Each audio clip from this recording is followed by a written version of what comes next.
It's a regular Tuesday. You step into the cafe on the corner like every other weekday, order the usual, and without deciding to, add the oat milk and the extra shot because the plain version now lands a little flat on the tongue. The barista swipes the card. The difference is $1.70. You slip the cup into the holder on the dash and drive the rest of the way to the office feeling the morning already handled. Later that same week, the inbox fills with the usual quiet rhythm of meetings.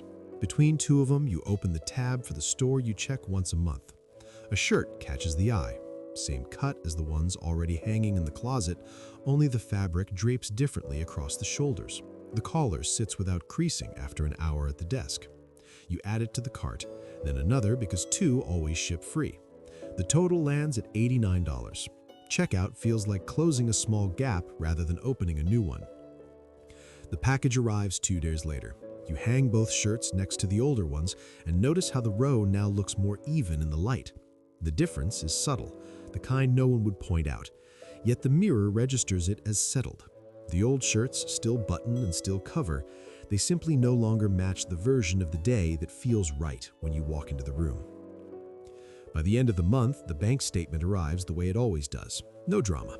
You scan the line items and see the coffee upgrades sitting at $34 extra, the shirts at $89, the new wireless earbuds you picked up after the old pair started tangling once too often, even though a $5 clip would have fixed them.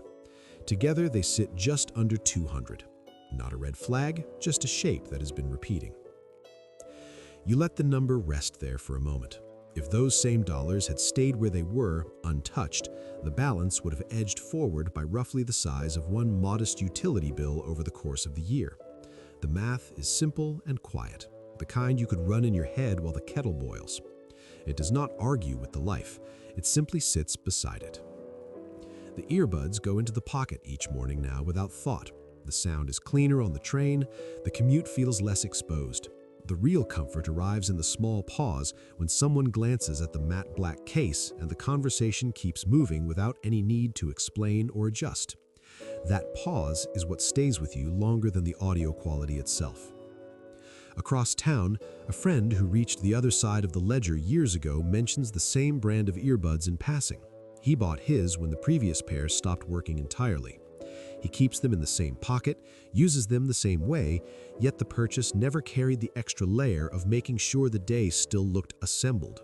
For him, it was simply replacement. The moment registers differently when the image underneath does not need steadying. The weekend arrives, and the group text lights up about the new place that opened near the river. You meet them there, order the drink that fits the round rather than the cheapest on the list, because the conversation flows easier when the glasses match the tone. The tab splits evenly, your share includes the extra $12 that kept the surface even.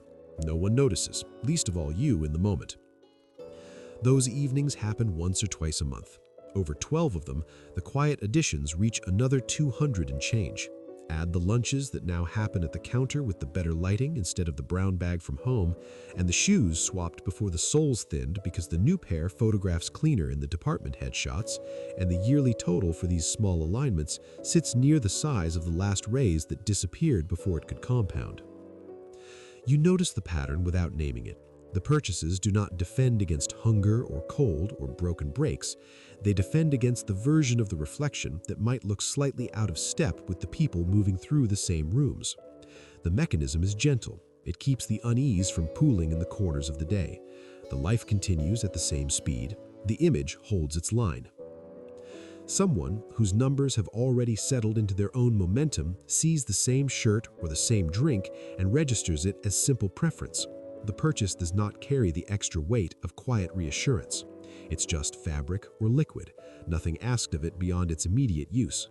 The difference is invisible from the outside, yet changes the temperature of the moment entirely. Evening again.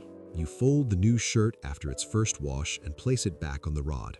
The closet now looks the way it did in the store photograph. The day ahead feels prepped. The bank balance, untouched by any of it, remains exactly where the last statement left it. The two realities sit side by side without comment. You sit with the quiet contradiction for a longer breath than usual. The purchases have become the texture of the routine rather than events within it. They arrive, integrate, and disappear into the background until the next small misalignment appears in the mirror or the conversation or the commute. The life underneath moves at its steady pace, defended and steady in its own way. If this kind of unnoticed alignment has crossed your mind lately, the comments are open.